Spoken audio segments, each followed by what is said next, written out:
All right, everybody, welcome back to another episode of Difficult Conversations by Supply the Why. We have a very special episode tonight in that we are talking to some of our neighbors, our local restaurateurs, and from our favorite eateries. And they're going to talk about some of the struggles and some of the ripple effects that caused by the COVID-19 pandemic. So at first, this was a show that I'm super excited about because through all of this, we've talked about our healthcare workers, we've talked about our first responders, but in all actuality, in order for us to be able to function the way we need to eat. We need to eat. When we're stuck in the house and everybody's feeling blue, what do? You eat. You get your favorite food, and you try to find that sense of normalcy that you get from your comfort foods. So without further ado, let me bring on our first guest tonight, Neil Levine. Neil is one of the owners from McGuire's Bar and Grille in Easton. Neil, how you doing? I'm doing excellent, Dean. I'm really excited to be here with you tonight and chat with my colleagues, Frank, and the other fellows about what we're dealing with in the restaurant industry, because this is just an unprecedented time in the history of our country, and to kind of give perspective of what we're going through. So pumped to be here, and we're doing good. Well, we're excited to have you. Neil, can you tell us a little bit about yourself? How long have you been in the industry?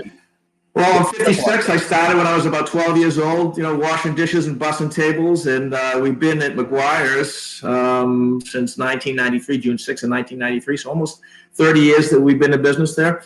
I've done just about every kind of job there is in the restaurant business, whether it's, cooking, washing dishes, waiting tables, managing, bartending, hosting, a little bit of everything. So big background in what we do.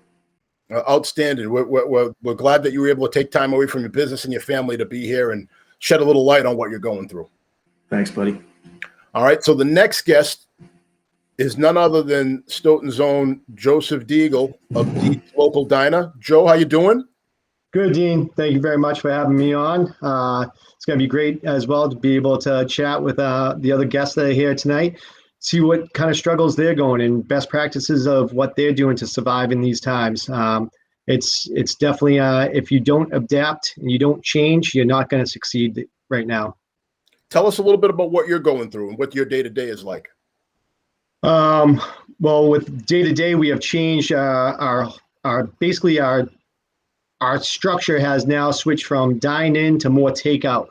The dine-in has flipped to probably about 40% of my sales, and takeout is about 60% of my sales now, where it was almost 30% takeout before and 70% dine-in.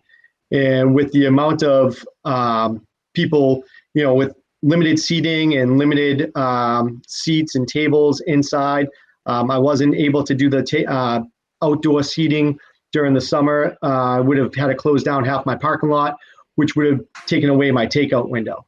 So being able to adapt and change and do takeout and really push that out through social media and installing a takeout window, that has really helped us out big time. And that's all the changes that we've made so far. All right. That sounds like you're adapting as best you can. Let me get Frank on. So our final panelist is none other than Frank Brack. Frank, how you doing? Good, buddy. How are you? All right, so Frank is representing his establishment, Frank Brack's Grille and Tap. So Frank, tell us a little bit about your business. How long have you been there, and how's it been going for you, bud? Well, we opened back in April of 2019, so we were open about 10 months when the whole COVID hit. So 10 months. It was a little scary, I'll tell you that. I was going to say 10 months, and how were things going before the pandemic hit? Well, to be honest, things were going pretty well. The location's good. The guys did a great job with the inside of the building. I was feeling really good about things right up until March 16th hit. So things went sideways fast for us, Yeah, I hear you. So what I'm going to start with is a video that I think it kind of grabbed my attention, and this video actually is what made me decide that this show needed to happen. So it's about a business owner and the desperation he's feeling trying to take care of his staff, balance the new all the new orders that seem to be rolling in, and deal with the local authorities that are in charge of making sure those orders are followed. So stand by on this.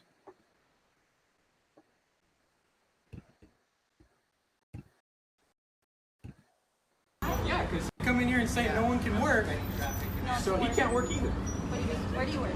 Bread and barley, right there. Are you, what's his brother? I'm Carlos Ron. This guy. Are you the owner of Bread and Barley? Okay. So you're the owner of Bread and Barley, right? So this guy's saying that you can't work?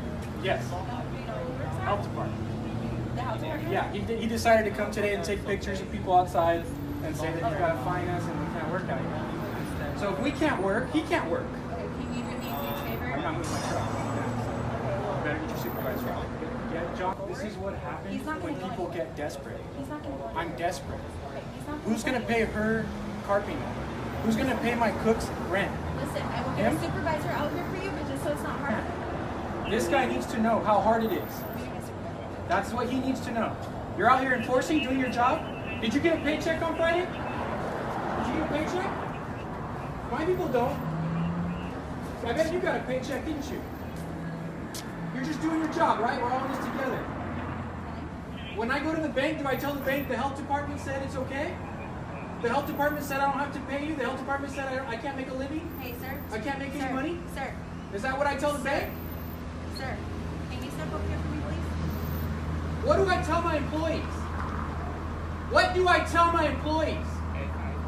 And consequences. Sir, There's consequences to everything in this world. can you come out over here, please? There's consequences. Sir. Do you know the consequences? They can't pay their bills. This isn't about me.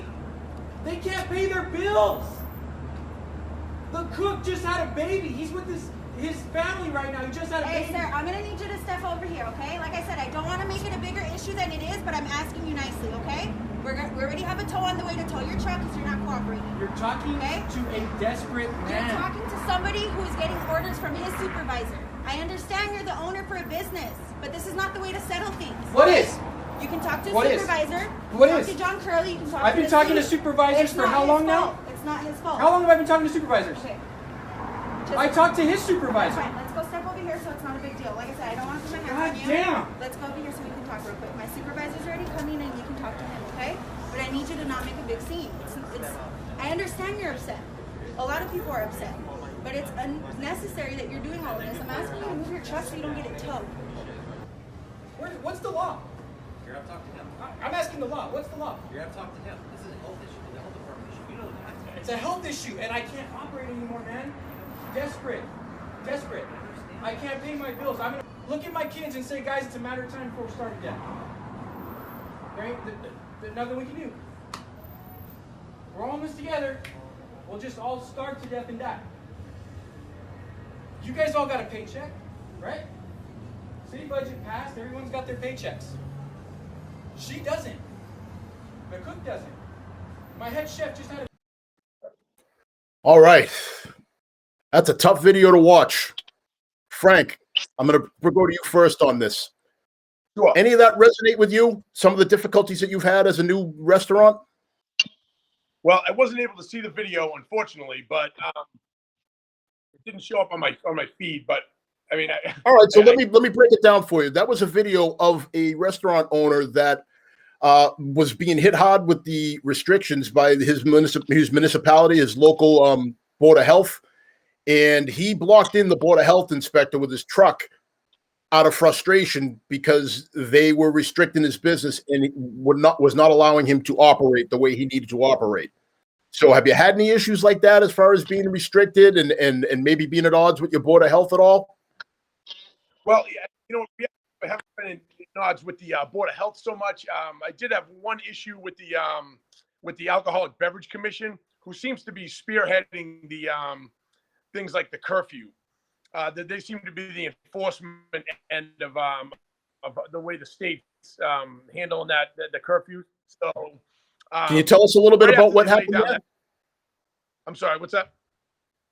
Tell us a little bit what happened with there as far as that curfew issue. Yeah. The curfew was laid down, I believe, the 9th or 10th of November. I had an ABC agent come in on the 19th of November. Now the curfew was supposed to have everyone out by 10. I had guests in the building at 10:15 when he showed up. Although the front doors were locked, the lights were up, I still had guests in the building, which was a violation. I had a total of 8 guests, so to be exact. So yeah, that broke that was a violation of the curfew, and I had a hearing, like as is typical, I guess, for this. And then yeah, they suspended my liquor license for 8 days for it. 8 days. Yeah. Yep. Wow, that's a real tough hit. I'm sorry, it did seem excessive to me, but you know, that's their call, not mine. Understood. Neil. Yes, sir. What say you? Have you had any experiences like that? I know that you do serve alcohol at your establishment. I haven't had any experiences like that with the ABCC. All the governing authorities have been local through the pandemic. So the Board of Health, building inspector, fire inspector, police department, stuff like that. And they've been nothing but fantastic with us. The Board of Health, they act like a business partner more than an adversary. If there's questions on how to handle certain protocols, they're just a phone call away. They reach out to us all the time. I'm on the phone with them at least once a week. I have someone that, I have an employee that was exposed to COVID. What do I do?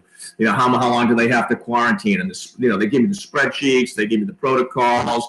They couldn't be more helpful. Town government's been fantastic. When Governor Baker gave us the outside dining thing, I had a permit for outside dining within 3 days of the legislation being signed. I mean, for a local municipality to turn around legislation and cover their bases with insurance and liability and have a functioning facility up in 3 days after a law is passed, it's unheard of in the state of Massachusetts. They're just bending over backwards to do everything they possibly can to make us viable and to be able to help us survive to get through this. I think the feeling that I get from local towns is they want to do everything they can to make sure that we all get through this. So when we do get through it, there'll be businesses in town that can survive and facilitate a tax base. That's a fair point.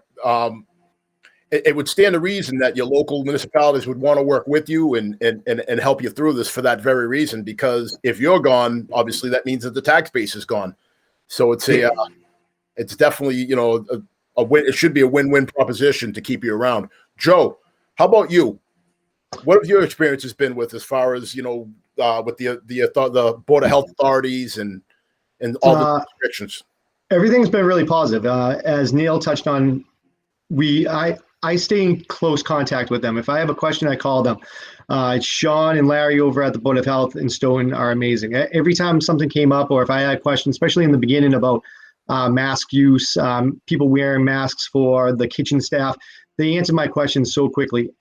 As long as you get in front of it and talk to them, I feel like it's better to ask for permission rather than beg for forgiveness at some times. The local authorities have been great with us. I didn't go for the outdoor seating because at the time I didn't really have any spots that were going to be good to put outdoor seating. I would have had to take down one side of my parking lot, which would have limited my takeout window. So I saw a better return on investment on my takeout window rather than outdoor seating. Yeah, fair enough. So let me ask you this. What changes, what are the biggest 3 changes or things that kind of popped out of nowhere that you've seen during this pandemic that, maybe like an unexpected expense or something like that you weren't expecting from the beginning? So I'll go to you first, Neil. The PPE equipment, the masks, the sanitizer, the rubber gloves. I mean, we're spending $80 a case for a case of rubber gloves. We're going through a case a day. Thousands and thousands of dollars of takeout containers. All the single-use condiments. We don't have bottles of ketchup anymore. Everything's a packet or it's prepackaged so that the customer isn't touching anything that has to be sanitized and given to another customer. Those are expenses that are here. I think those are expenses that are here to stay. A lot of the stuff that you're seeing in the pandemic, I think will carry on past the pandemic. I mean, I don't think I'll ever put another bottle of ketchup on a table again.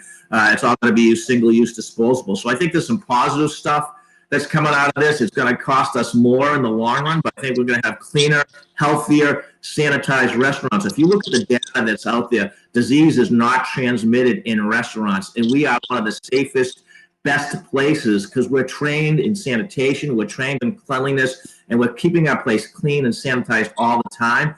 And I think you'll see a lot of these innovations that have come out during the pandemic carry through past when things do return to whatever that normal looks like. It's more expensive. We're going to be paying more for stuff. You're going to be paying more for food. But I think best practices are going to continue on long past this. So there's a lot of changes for good that I think are going to take place. All right, Frank, same question. What are 3 things that kind of came out of nowhere? And this might be a loaded question for you because, again, you were only 10 months in. And again, I've known you for quite some time, and I know that you ran other restaurants, but it's a whole different thing when the crown's all on your head, no? Yeah, no doubt. Yeah, the crown is heavy. Yep, for sure. My first time as an owner, But yeah, you know what? What Neil said was right on some of the points. As far as I'm concerned, there's since the takeout segment exploded, there's so much to do when it comes to paper products and executing takeout correctly. Because there's so many options now. Everyone's doing takeout. So you really got to focus on that, and you can't just skimp anymore and have a cheap takeout container. So that's one expense that we really went all in on was like quality takeout food and service.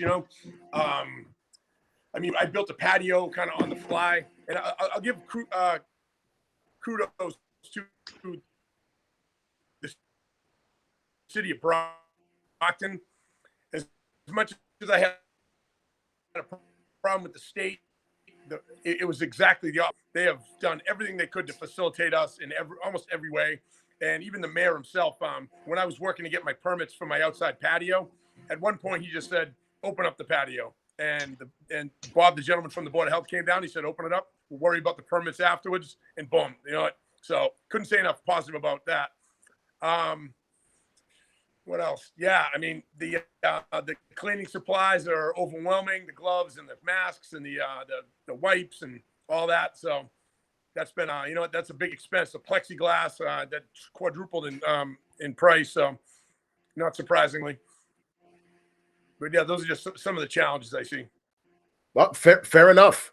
So another challenge, and this is one that I think a lot of people at home that are watching probably anticipate that you have, is how are you balancing your staff's hours? Because with the reduced hours, again, like the bars, you have to be closed at what, like 9? You can't have anybody in. So how are you handling that? That restriction. Well, I'm sorry. What's that, Frank? That was a huge challenge. You know what I mean? Depending on how far you want to go back, when they converted us to only takeout, we laid off everyone, unfortunately. Then we hired them back piece by piece as the business came back slowly, and then when they released the bar, actually the outside patio, the summer was pretty solid with the outside dining. And then as the fall came on, things actually slowed down. And yeah, it's been a battle with the staff because no one seems to know if they should go on unemployment, and they're not making the money that they made before. So it's everyone's kind of in a catch-22 with that. Especially I hear you, because if there's one area that is complete. I'm sorry, go ahead. No, I said I hear you. I hear you. Go. You can finish up with the waiters real quick. Yeah, Go ahead. I was just going to say to finish up the my servers are struggling the most because the one area that is completely dropped off for us is dining. The bar guests are still there. The takeout guests are still there. The dine-in guests have really. I probably lost 75% of my dine-in guests. Wow. So I'm gonna bounce over to Joe on this one. So Joe, Yes. how are you handling? Now your business model is a little different than Frank's and Neil's in that you are more of a breakfast lunch model. So breakfast and lunch. Breakfast and lunch during the week. My breakfast is a little bit slower than the weekends, of course. So my lunch is busier during the week. Breakfast during the weekend is much busier. In the beginning, when we closed down for takeout only, I went down to 2 full-time staff for the front of the house and 2 full-time staff in the back of the house. We did that for several weeks, and we had a great following for takeout already. So that just grew. When we opened back up with the limited seating, the distance in the seating, we had very limited seats. My part-time staff did not come back, only my full-time staff did. So as the time went on and we grew a little bit, my regulars, I have a great following of regulars that come in Tuesday through Friday, that are same people, same time, come in, huge supporters of Deags, which has been awesome. My takeout has doubled in business over the course of the last few months. Takeout is really carrying us at the moment, but the problem with that is the profitability is down. My takeout's going up, but I'm making less money. The cost of boxes, the cost of takeout containers, the cost of gloves, the cost of all the little condiments, they have been price gouging us on that for the last few months, and those companies are making money, but we're losing money in the long run. That's. I mean, I guess I'm not surprised. I mean, everybody's in business to make money, and let's face it. I mean, if your business is profitable, for the most part, a lot of people, they adopt some form of predatory. Yes. Of marketing, like for example, if everybody went on breakfast sandwich kicks, I'm sure that you'd probably raise the price of your breakfast sandwiches if that's what everybody was looking for. Of course, and then you're going to take that in, you're going to make it, but the extreme that it has gone to, I mean, gloves went up 500%. That's a huge markup. When you're going from $30 to $150 during the peak of COVID, that's ridiculous. But overall, I'm staying pretty flat with my sales across the board.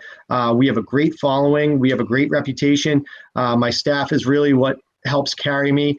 The attitude of the girls being out front and what they have, the service that they have given during these times, even with a mask where you can't have this great connection with your guest and your server because, you're missing that social connect with a smile, with a little gesture. You're missing that.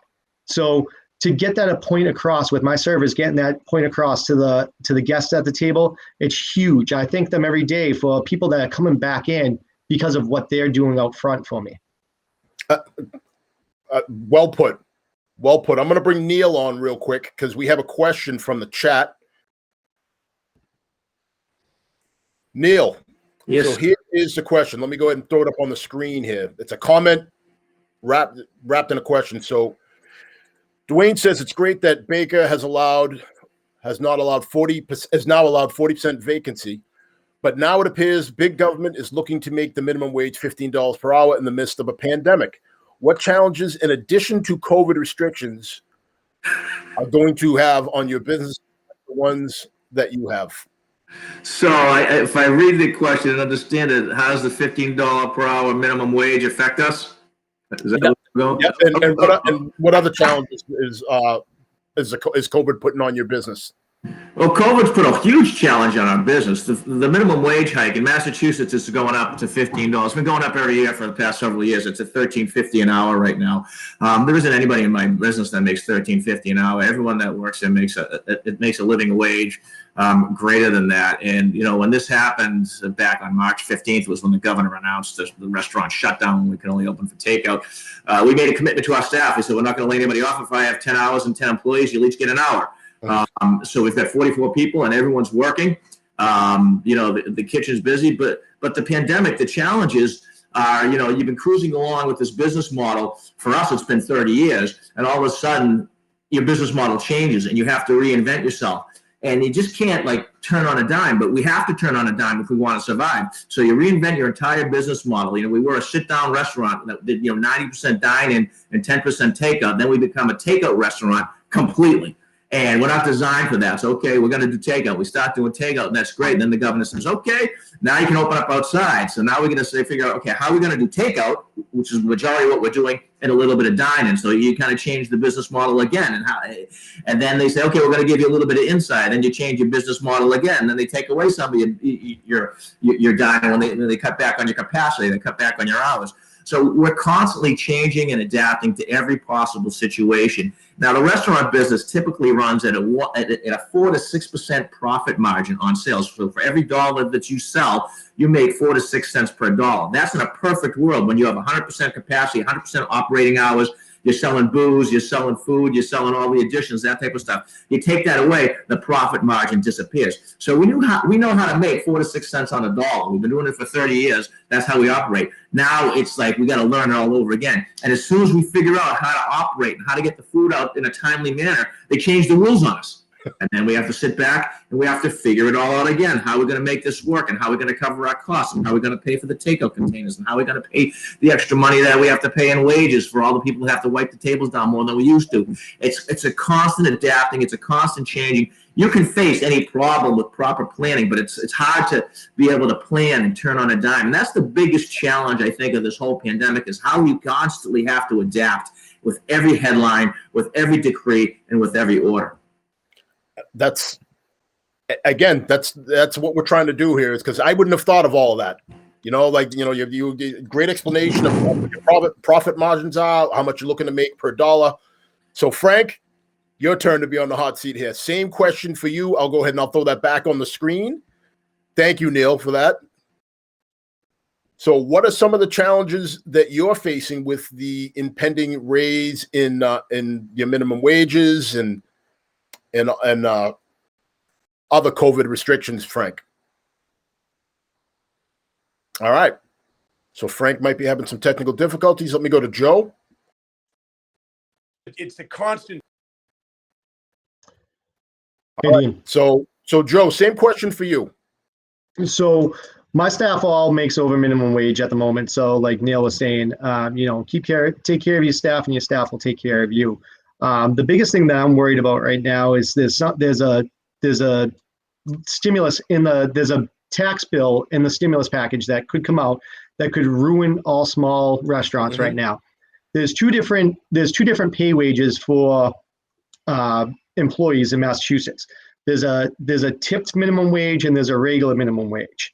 So tipped employees make a far substantial less minimum wage than a regular employee. They want to get rid of that tip tax credit that goes to the employer. So servers would be making $15 an hour. So I would have to pick up that fee. And right now they only make about $5.50 an hour plus tips. And that's the way that it's been for a long time. But they make more than minimum wage when you factor in the tips that they make all day. What they want to do is take away the tip tax credit and put that back on the employer. So everybody in the business would be making $15 an hour, and that would really have to change our business model. Is it sustainable for you? No, not at all. I've been thinking about it. I wouldn't be able to, at my prices, I would have to raise every plate $3 to $5 per plate. An egg dish, an egg sandwich would have to go up a few dollars just to be able to cover the cost of having 2 to 3 servers on the floor to make sure we're giving that service to the customers that are coming in. If that happens, you're going to see a lot of places going to order at the counter, sit down, get a number, and they'll call your name. A lot of places are going to have to change the way that they do business, or it's going to be very substantial in the cost that we're going to have to put back on the customer that comes in to be able to make sure that we don't have to cover all those costs and hurt our profitability. That is mind-blowing. It really is. Yeah. So that just came out in the new stimulus package that I've been watching over the past month, actually past 3 weeks or so, to make sure if that changes, it's really going to hurt a lot of our small businesses. Wow. So let me bring Frank in. Frank seems like he wants to jump in here. Frank. Yes. Frank, you there? All right. I'm here, yeah. All right. Do you want to jump in on that? I could tell that you were chomping at the bit in the background there. So go ahead. Yeah. Well, what Joe just said is, that would be a death blow for servers, for waiters and waitresses. It'll be because it'll turn into kiosks and they'll all be gone. There'll be no such thing as a waiter or waitress anymore. I've looked at that business model when we were looking at to open the restaurant. Like, we only opened less than 2 years ago. With that in mind, I mean, I'm old school. I think the waiter waitress interaction is key. But again, if you're going to force me to pay them $15 an hour and take away their tips, it doesn't make sense to have 6 waitresses on, or waiters or servers. You know what I mean? You just have a kiosk at the table and someone punches it in, and a drink runner runs the drinks and the food runner runs the food, and that interaction goes away. So I don't think that was thought through by someone who really understands the restaurant industry. That's a good point. And speaking of challenges and speaking of adapting with the times, we're about the midway point here. So typically what I do is I show another video at the midway point. Frank, I don't know if you'll be able to see this, but maybe you'll be able to hear it and you can just get the gist of what this restaurant owner has to say. New at 11, a Burns restaurant owner shares her business struggles in this coronavirus crisis. A concern shared by countless owners in what's become South Florida's new normal. WPTV News Channel 5's Todd Wilson spoke with her as she deals with drastic decisions in a time of transition for everyone. Other than takeout only. Michelle Lefkowitz explains to customers the new rules bars and restaurants must follow in Florida. It's always been a dream for the Ohio-born couple to run their own restaurant. But things are turning into a nightmare because of COVID-19. I was in tears this morning before I ever got out of bed, thinking about the fact that we had to come in here today and lay off 92% of our employees. At first, Governor DeSantis ordered every restaurant to limit its occupancy to 50%. Then Friday, DeSantis announced all bars and restaurants must stop selling food and alcohol for on-site consumption until further notice. Coming together with an action plan on Monday for what this week was going to look like was really challenging. And you take things like your growth plan and your future, and you take that and you put it on hold. Lefkowitz says on a Friday like tonight, they'll make 75% less than they normally would. What will sustain them is locals like Jason Williams. He's surprised at the new reality. This early, yes, especially in Palm Beach County. I mean, there's so much to do. And to close these places like they are, it's way too early. Lefkowitz says in order for Salou Market to make that money back, they must adapt. We've been researching and implementing online ordering, online credit card processing, delivery, logistics, and systems. Lefkowitz told me that they're actually thinking about bringing on delivery drivers, but that brings on an added cost of its own in the sense of $7,000 to $10,000 to ensure just one driver for a year. And when it comes to delivery services, well, she said they can take up to 35% in some cases of a restaurant's profits. In Palm Beach County, Todd Wilson, WPTV News Channel 5. All right. So, Neil, I'm going to bring you on to talk about, A, your reflections on that video and your thoughts on it. And B, we have a perfect question to roll right into that I will put up on the screen. So the first part is, it says, what has the impact of delivery services such as DoorDash and what have you had on your respective business and your revenue? All right. You want me to take the video first and the delivery question second? Please. All right. So the video speaks to what we're all going through as an industry, constantly having to plan. I mean, on March 15th, the governor comes up with his edict that restaurants are going to have to shut down. And you've got to hit the ground running. The good thing about, in my opinion, about what's happened in the state is Governor Baker was a healthcare guy, and he was very data-driven. So we were following the data from across the world and what was happening in other cities and towns and countries, and we were planning for a shutdown. We knew it was coming. We started to change our business model. Happened about 2 weeks earlier than we thought it would, but he's been pretty much, everything he's done has been predictable from day one up until about midway through the pandemic, where he became less science-based and more economy-based. So we're constantly trying to adapt, constantly trying to change. And I feel the pain of that restaurant owner in that video, because I know we are all going through the same thing and struggling just to keep our doors open. As far as delivery services go, my staff is trained to handle my food. It's like a family. They know how to package it. They know how to keep it fresh. They know how to keep it. They know how to keep the quality there. And we're a big company about quality. I have a big problem taking a quality product, putting it in someone else's hands that I don't employ, and let them take that food to the customer, because I don't know what's going to happen between when that food leaves my door and when it gets to the customer. And I've heard horror stories of other companies that I'm not going to name, but that the quality isn't what happened when it walked out the door. And I don't trust my product to anybody that I haven't had the ability to instill in them the values that we carry and that we want to see our customers have the quality food, the quality, all that kind of stuff. So we toyed with a little bit of delivery in the beginning when we were doing just takeout. The costs were just prohibitive. I'd have a delivery driver on. We'd run all over town. It just didn't make sense for us. So we stopped doing it. But I want to stay away from all those delivery services. Besides the fees they take out, it's like there's a middleman. You know, if you want to keep your money local, spend it at the restaurant. Go pick up the takeout, you know, do a curbside pickup, or do with companies that have their own delivery services. For us, I just have a hard time with the love and the passion that we put into our food, giving it to someone else who doesn't have that same love and passion for the product that we serve the customers. It makes perfect sense. I mean, to them, what's the difference? They're just delivering a package, you know? Yeah, exactly. All right. Well, Joe wants in on this. Let's get Joe back up on screen. Great answers, Neil. Thanks. All right. Joe. All right, man. Floor's yours.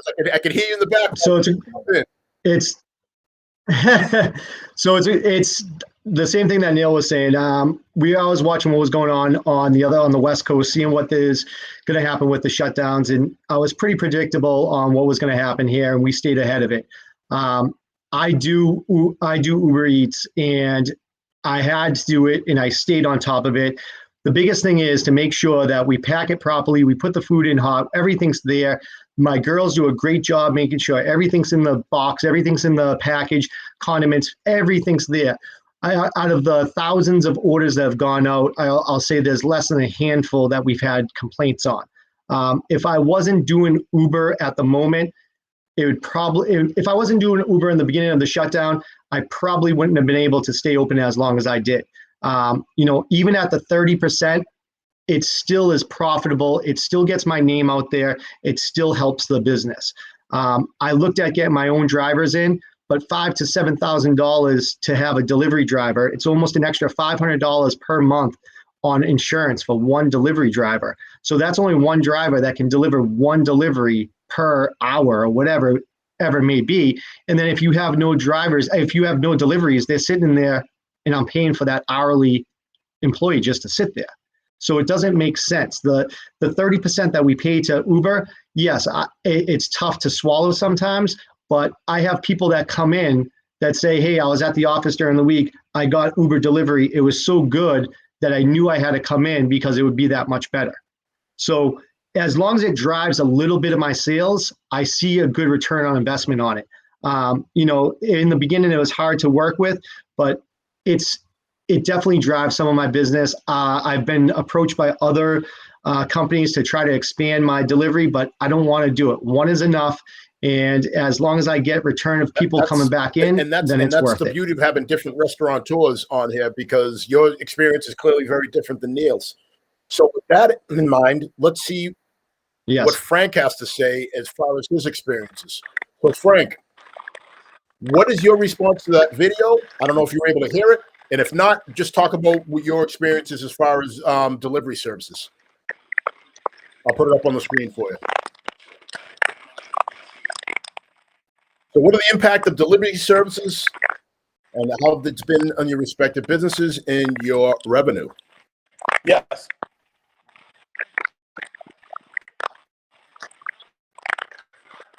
Frank, you got me? Well, all right. There it is. When we were doing takeout only, at the time I had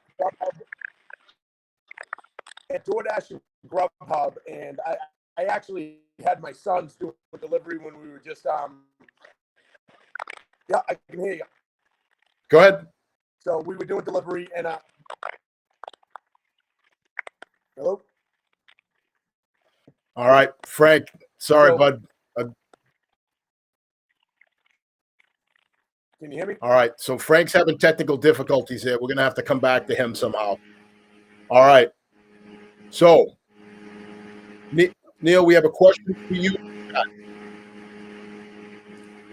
Go ahead. So how long can your restaurant continue to go on not being able to work at 100% capacity? How much money do I have in the bank to support this? So we're not making any money. We haven't been making money since March 15th. This is a losing proposition, and it's not about making money right now. Right now, it's about keeping our staff employed, keeping our name out there, and being viable when we get through this.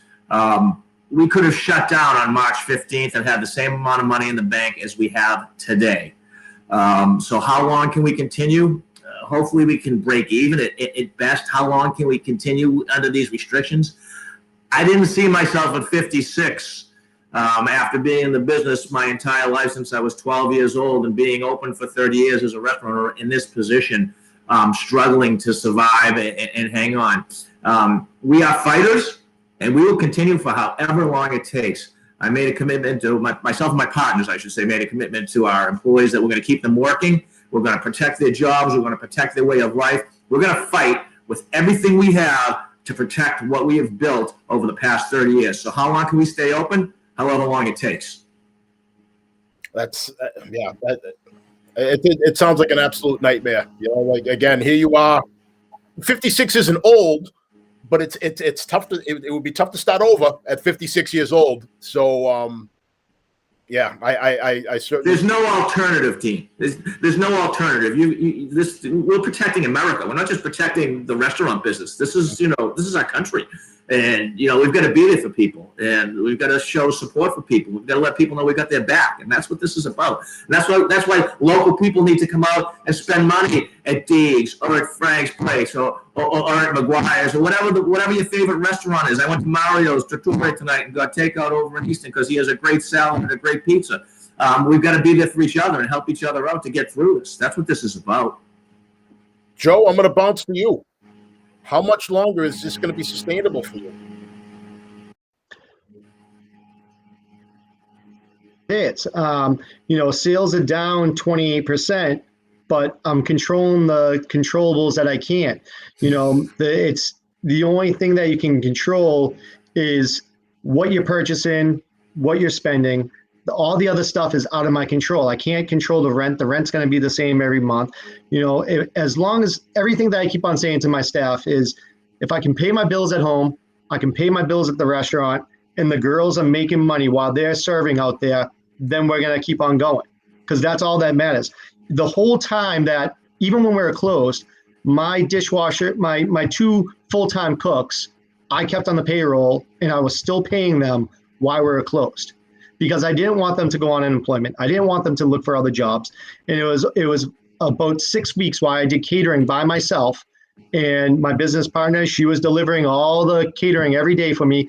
I had a corporate catering with Harbor One for 8 weeks while we were shut down, 70 box lunches per day, Monday through Friday, and that kept me afloat. And I did it by myself, but I was also paying some of my staff to be home, because when I opened the doors back up, they came running back in. So they were there for me, knowing that I took care of them. The only people that didn't come back were my part-timers, because we just couldn't afford it at the time. My business keeps on growing. I keep on doing the right thing. I take care of my staff, and they take care of me. We've only been open for 3 years, but we're a pretty tight family there. People like Neil, I can learn from him and understanding what he's seeing and how he takes care of his staff and what he does to his restaurant. He has a great reputation. The place is packed all the time because you do the right thing. People support you. If you keep on trying to gouge people, you keep on raising your prices, keep on doing people wrong, eventually you're going to be closing your doors. My biggest thing is I adapt and I change. If I have to do delivery services, I'll do delivery services. I put a takeout window in to compete with Panera across the street, because they did curbside pickup. So I put a takeout window in. I have online ordering, so people can order online, pull up, grab their bag, and go back to lunch within 7 minutes. So it's a pretty quick turnaround. During lunch, we're cranking, and takeout is, like Neil knows, takeout's hard. It's a lot of work. And on the kitchen staff and on the staff in the front of the house, packing those boxes, writing on the boxes, putting all the condiments in there, as well in the kitchen, putting everything in the box, packing it up. It's a lot harder to box up takeout than it is somebody sitting there. While you're there, Joe, I just want to go to Neil on that same point. Neil, are you also finding that those same challenges with the takeout, where it's more labor intensive, because it seems to be like there's so many more hands have to be involved with the takeout? It's labor intensive, and we have such a tiny kitchen. So to have a restaurant that does both takeout and dine in is very, very difficult because you're executing two different things. And in a small space that's designed to do one, you've kind of got to pick and choose your battles and which way you're going. So our business is almost 75% takeout with 25% dining, where it used to be 90% dining and 10% takeout. So we're really focused on executing a takeout model. Now, we could spend money and redesign our kitchen and make it a takeout restaurant, but who knows what's going to be in a few months. So we've left it set up as a dine-in restaurant that we're trying to execute takeout in. It's like, it's not the perfect animal. No. Executing as hard as we possibly can. Our kitchen on a Friday or a Saturday night is absolute insanity. We used to do 400 to 600 meals a day. Now we're doing 800 to 1,000. It's absolute crazy. There's a ticket printer, like the little Duke printer that they have in the kitchen. It goes off like a machine gun. It's like, the kitchen like, ah! This paper, you know, someone's like, hey, where's my order? I'm like, you know, I don't know where your order is. Give me out. You know, what's your name? What's your phone number? You know, you told me 2 hours. It's 2 hours and 10 minutes. I'm like, I'm sorry, you know. It's crazy. It's absolutely crazy. The challenges are just, it's unbelievable. And we've been doing this for almost a year now. I'm like, I'm standing out in front of my restaurant every day like a sentinel. And we're, you know, you can't come in here. You got to go here. You got to put your mask on. I've got 25 people in there. I can't have 26. And it's just, sanitize that. Hey, wait a second. Don't give that customer that menu card because it hasn't been wiped down properly. And, you know, did you sweep under this table? It's like, it's insanity. It's absolute insanity what we're going through. But you have no choice. This is what you got to do. Yep. So we got Frank back. Frank, let's see if we can get you involved here. What are some of the challenges? You talked a little bit about the expense of upgrading your takeout program, whereas you had to get better packages and I know you do, you know, like you package burgers in such a way so, you know, they don't bleed through the bun and all that stuff. So you're not getting a soggy bun. So talk about some of the challenges and how it's really changed your model, having to have so many more hands involved in your takeout process than if you are just serving somebody in a restaurant. Sure. I'm pulling for you here, Frank. Come on, brother. All right. Go ahead.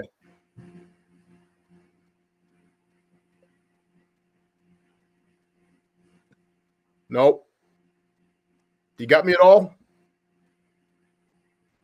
I'm sorry, brother. Just doesn't seem like it's going to work with Frank tonight. Yep. So just so you know, Frank's place, it's called Brack's. It's at 1280 Belmont Street in Brockton. Yep. Right at 123. Definitely check it out. His burgers are phenomenal. Absolutely phenomenal. He's got two of my favorites. One's called the A&T burger. The other one is called the French onion soup burger. I'm telling you, it'll change your life. So if you get a chance, get over to Frank's place and try out his burgers, and we'll certainly try to get him back on another night. So moving on from there. So community support. So it sounds to me like you both have gotten a ton of community support, which really warms my heart. And it really was one of my motivations for having you all on tonight, was making people aware of your situations. So people are more likely to want to patronize your business and spend their money if they understand exactly what it is you're going through, and you're both painting a great picture of what it is you're going through. So it looks to me, because I can see you also have your employees have been people that are clearly working for you or go to your businesses quite a bit are chiming in here. What do you think your employees need to hear as far as, again, like you said about family? Is there a big thank you that you want to give them? Anything like that? You know, like maybe tell everybody how you're interacting with your employees and letting them know how special they are to you. So go ahead, Neil. That's an emotional question for me, Dean. You know, we've been around for a long time, and we have a lot of people that have been with us a long time, 20 plus years, 25 years, 27 years. And these people are like family to us. And they have to know that we have their back. They have to know that we're going to be there for them. That's what leadership is all about, letting the people that know that are part of your family, that part of your team, that you got their back, that if someone, you know, comes after them, you're going to protect them, and you're going to do whatever it takes to protect their jobs and their families. We're not just fighting for McGuire's, and we're not just fighting for Deagues. We're fighting for everyone's family that works there. We're not just fighting for Frank and Frank's family. We're fighting for all those employees and a way of life. And they have to have the confidence. And they have to know that myself and my partners as owners are going to do everything we possibly can to protect what we have built. We've built something that means something to people, that means something to people in the community. You can see it in the comments tonight about the way people are responding. And you're going to be there for them, and you're going to be there for those people, because that's what life is. It's like the blizzard of '78 when everyone got bombed in. You shoveled your neighbor's driveway, and you ran and picked up a loaf of bread for the old lady on the corner because she couldn't get out. You got to be there for people, and you've got to be there for the people that are there for you, because without them, you are absolutely nothing. Yeah, McGuire's is a restaurant, but McGuire's is 44 employees that work there and support their families and pay their rent and send their kids to school and buy cars, and that's what it's all about. It's just about people and community and helping each other out. And these are the times where you've got to come together and buy local and support independent local businesses, because that's what is the backbone of this country. Joe, what's my friend? Great So, response, Neil. You know, for us to be around for 3 years, you know, most of my staff is the same staff that we opened up with. None of my staff has left because of they're unhappy working for me or for the business. They left because they've had other opportunities or moved away or what have you. Without my staff, I wouldn't be as successful as I am right now. You know, honestly, sometimes I'm hard to work for because I want everything to be perfect. I want everything to be great. I want everybody to come back. And you know what? I want to be the best. That's what it comes down to. I have that drive, and I just want to be good, and I want everybody to be good at what they're doing as well. So, you know, it's hard, and I put that out sometimes. And, you know, a lot of the stress lately of seeing the prices go up, seeing how much we're getting charged for things breaking, things having to be fixed, the money that we spend that they don't see, you know, causes a lot of stress on us as business owners. So, you know, it's hard to be happy-go-lucky all day long with everything that's going on, but my staff keeps me happy. My staff keeps me driving. My staff keeps me in business. You know, biggest thing I can say is thank you to them for sticking by me through everything that's gone on over the past year and a half. There's been a lot of ups and downs, and they all stuck by my side. They've all been there for Deagues. They've all been there for me. They've all been there for Sandra. And it's amazing to have the small family that I have that keeps my business going. So definitely want to say thank you to all of them that work for me. That's amazing. So let's talk about something fun. So we're down in the last few minutes here. Your 3 favorite dishes to make, Neil. What are the dishes what are the things that you're known for, and what makes you happy when you're cooking? Because I don't know, you know, like I'm not a chef, but I do dabble. And it's just something about making a dish, like starting it from the beginning and seeing it through to the final product, that's just magical. So tell us, what does that for you? Wow. Do you want it at my house or at my restaurant? Because they're two different animals. All right. How about we do at least one for each, and then the third one, you go where you want with it. Go ahead. Okay. So you're coming to my house for dinner. I'm going to make a nice ciappino seafood stew. And maybe some chicken cacciatore. I love chicken cacciatore, but the old-fashioned Italian way with the chicken thighs, and you brown them and you simmer them, and the peppers and the onions, and it just cooks and cooks and cooks. And while that's going on, I'm going to do a nice seafood stew with some shrimp and some mussels and some lobster, a little fresh garlic, and some big crusty bread. Nice bottle of Italian red wine. You're going to come over. You'll have a big bowl of the cacciatore and a big bowl of ciappino and some crusty bread and some Italian wine, and boom, you're ready to go. That's kind of like my favorite thing to cook. Although I do love a good steak on the grill. There's nothing like a bone-in ribeye. That's probably one of my favorite things. I make that for my wife every Sunday. We do a bone-in ribeye, little roasted kid. McGuire's, we have so many great things at McGuire's. Our number one most popular item is the honey hot chicken tenderloin. Boneless little I've chicken. seen that. People have been mentioning the honey hots. Oh, and the fried. I just saw a comment come up for fried clams. We run those as a special all the time. But the honey hots, we sell about 1,000 pounds of those every week. Little chicken tenders. They're marinated, lightly breaded, spicy and sweet at the same time. They're moist. They're crunchy. They're just like boom, delicious. That's probably the most popular thing at the restaurant. I love the big stuffed chicken. It's like, I call it wedding chicken. It's simple, it's old fashioned, but I don't know, something about stuffing and chicken and cranberry sauce and all that kind of stuff is really good. I mean, I could start talking about food all day long if you want. Hey, you and me Because, both. yeah, I mean, there's so many great stuff. The steak tips are great. I mean, fried clams are good. Our chicken pot pie, a pot roast. I love the comfort food that we do. We do a lot of stuff like pot roast and corned beef and chicken pot pie and old-fashioned stuff. I love, one of my favorite things to make is my grandmother's chicken soup. We use what they call schmaltz, which is, rendered chicken fat, and you start with that, a little bit of garlic and some, celery, carrots, onions, and you throw the chickens and you let it simmer all day. Every time I make my grandmother's chicken soup, I think of my grandmother, I think of my family, and it just makes me, I don't know, to me, food is wrapped up in memories. And it's like the people that taught me how to cook and the people that I loved in my life and all the recipes that they cooked, and you start cooking with that, and you feel that love and you feel that passion come out. And it's like when you put that plate in front of someone with the love and the passion that you put into it, and it goes down in front of somebody, and they take a bite of it, and that you talk, how is everything? And they say, oh, still, it's great. It's like you've taken the love that you have for something, and you've given almost kindness and a passion to someone else. And that's the best thing about food. Your passion is oozing through the screen, Neil. So I'm going to go to Joe, and I'm going to, Joe, I want to feel your passion. So give it to me. What are your three dishes that really make you proud to do what you do and bring out your passion? So the number one thing that we do that I wanted to do was the corned beef hash. So my corned beef hash is done traditionally in the best way that I can. I brine my own briskets, I boil them, I shred them, and then we chop them up. We add it with the potatoes, the onions, the seasoning, and then slow cook that down. And then it goes back on the grill. It's a 3-day process just to make the corned beef hash that I serve. And take that corned beef hash and put it in some egg roll wrappers and deep fry that. And then you have our corned beef hash egg rolls. So yeah, exactly. The corned beef hash egg rolls came up as just playing around one day. I had some egg roll wrappers and I was trying to figure out what to do. We were simmering the corned beef hash. I'm like, let me throw this in here and see what happens. And it went on as a special for a year till I reprinted the menu. And now we're going through, I go through over 100 pounds of corned beef per week now. It's one of my favorite dishes when it's cooking in the kitchen and you can smell it and it's boiling. It smells like my grandmother's house from back in the day. It's just amazing.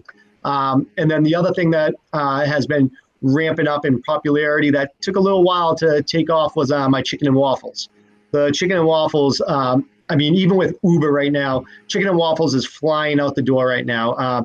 I do a brine chicken thigh, then I double bread it, deep fry that with our in-house buttermilk buttermilk waffles, and then I make a vanilla maple cream sauce that's made with Venetian vanilla beans, heavy cream, and real maple syrup. It all goes together absolutely amazing. And those are the two dishes that really stand us apart from other places. And then if you come into my house, I'm going to make some seared scallops with some corn risotto, a little bacon butter sauce. That's the kind of stuff that I enjoy doing. And when Neil was talking about the cioppino, brought back a lot of memories of living out in San Francisco when I was out there for 9 years. I was out on the West Coast for 9 years. And when I first moved to San Francisco, cioppino was invented or basically brought together in San Francisco because all the fishermen would come in off the wharf and it was called chip in, chip in. So they would throw in their catch that they had a little bit of everything, and that's where the cioppino came from. And so when you was talking about that, it brought back some great memories as well. Can I just tell you guys, this is probably my 26th show. I have not smiled this much on any show. Man, I feel like a kid in a candy store right now just listening to this because I am a big foodie. Joe actually knows me. He's seen me, but Neil, I've seen you before, but I don't think we've really ever met. I'm a big guy. So, come on down. That's an understatement. So I joke around about this sometimes. Like, you don't get to be the size that I am unless you enjoy food and you can make a little bit of it. So here's what I want to do. When this is all over and we can convene and be social again, I would love for maybe the four of us, Frank, Neil, Joe, maybe we get together and maybe we have some food and we just kind of talk in person. Because that'd be great. Neil and Frank said earlier, can't wait. I miss that personal interaction of being able to go out and interact with my servers and joke around and laugh with my wife and maybe laugh about maybe how we were able to pawn our kids off on somebody for a little while. So now there's somebody else's problem. We can go and enjoy life a little bit. So, I mean, if that's something you would be interested in, I would love to get together, because I think that the networking piece of this show is something that's powerful too. Now you know each other and you establish a rapport, and I hope that you guys can all work together and do what you can to support one another as a result of this. I know where I'm getting takeout tomorrow. I'm going to Joe's and then I'm going to Frank's. I'm getting some cash. Yeah, thanks, Dale. It's no, that's the thing. We need to get best practices from what each other are doing. I mean, he's been in the business for 30 years. Obviously, he's doing something right. So if I can watch him and learn a little bit something from him, then it's going to help me out in my future. Well, somebody had a great comment earlier. This is just a thought. This was not a plan. Somebody mentioned something about a Supply the Y burger. Bring it. So I just throw that out there. If you're looking to name something, and it's got to be big, it's got to be hearty, and it's got to be a little unorthodox, and that would be something that would be. Dean, I remember one of my when we first met. When I first opened up the shop, and you were coming in and getting some food, and you were starting the keto, and I was doing the keto burger for you. Yep. We started talking, and I remember you were at the counter ordering, and you got a call, and you had to run out. Yep. to go take a call, and you came back about 20 minutes later for your burger, and I felt bad that it was sitting around, so I actually made you a fresh one, and that's pretty much right in the beginning when we first started opening up, and then we've always social and talk since then, but I was laughing at that point. Well, and I appreciated that. Those are the little things that people don't forget, and that's what kept me coming back, because that extra touch you put in there, you just being a human being. Neil talked about earlier, like the human piece of what you do really is the difference between you and the next guy or gal in their restaurant. So, guys, I hate to do this, but we're actually past time. We're over time here.